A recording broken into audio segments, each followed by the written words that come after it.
Our next step is to remove the mussel sample, which we will use for contaminant sample.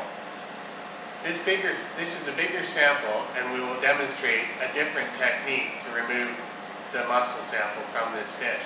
Once again, it should be noted that we need and require the mussel, which is termed the apaxial mussel, removed from this fish, which is located above the lateral line and below the dorsal fin. I will now demonstrate. I will now remove the aging structure. It should be noted that you should observe the lateral line. The lateral line is located on this northern pike, followed just below my knife tip, all the way to the tail. Anything above this lateral line and below the dorsal fin is acceptable mussel for the contaminant sample. This is a large specimen, and more than enough flesh can be removed in one go. I generally insert my knife here, saw down, and as you would fillet a fish, run it along the back of the fish. I then come up again, creating a rectangle. To ensure that I am below the lateral line, I then make an incision along the lateral line. One final to remove it can be done there.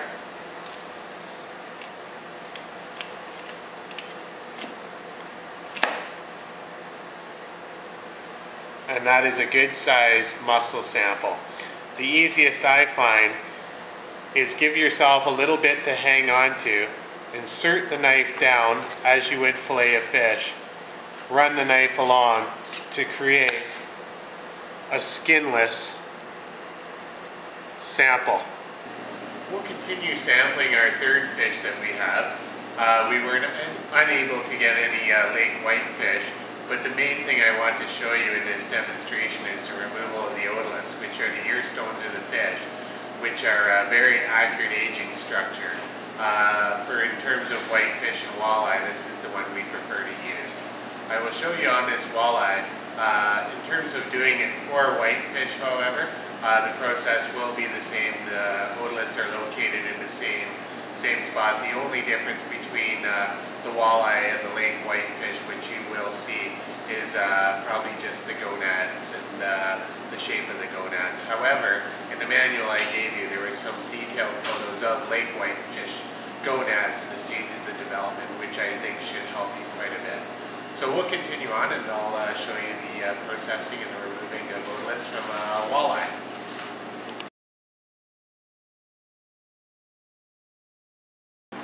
As in all previous fish that you will sample, you will need to continue to take all the measurements, the length, the weight, and the gonad condition, and the sex of the fish.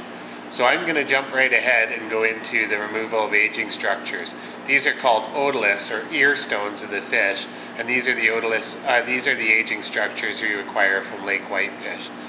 This can be a complicated process, but I will try and simplify it as much as possible, and once you get the hang of it, it goes very well.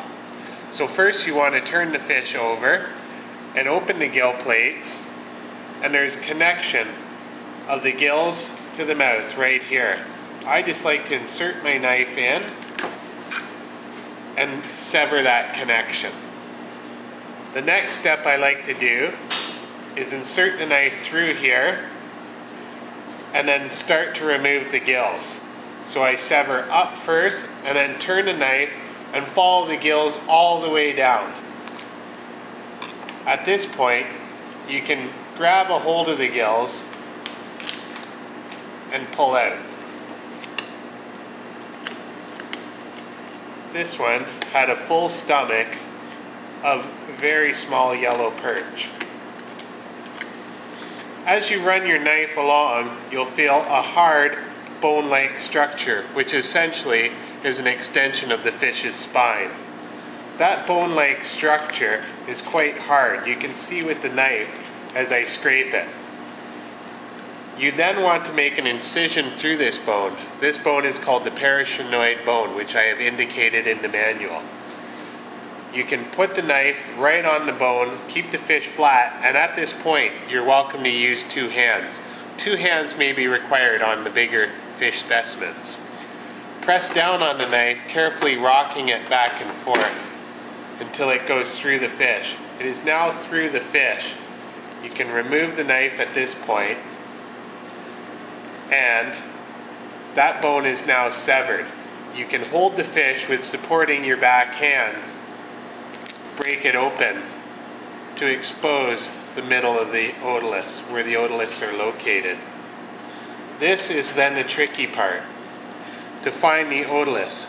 They are clear, small discs located within the fish. They are round structures, generally in this part of the woods. There is one, and the other one is in here. Oftentimes, you can use your forceps, which I have provided you, and just use the tips of the forceps to feel into that cavity. As you can see in the cavity, there's a bit of body fluid in there, making it more difficult to see. At this point, you can dump it out or clean it out with a tissue. I would recommend just reeling in the forceps, and you will feel the bony structure. It's the only bony structure in there, and you'll feel the forceps and extract them out. Those are the 2 otoliths. Take note that they're very clear. They're also quite a fragile structure, so be careful when handling them that you don't crack the otoliths. At this point, you want to clean the otoliths off.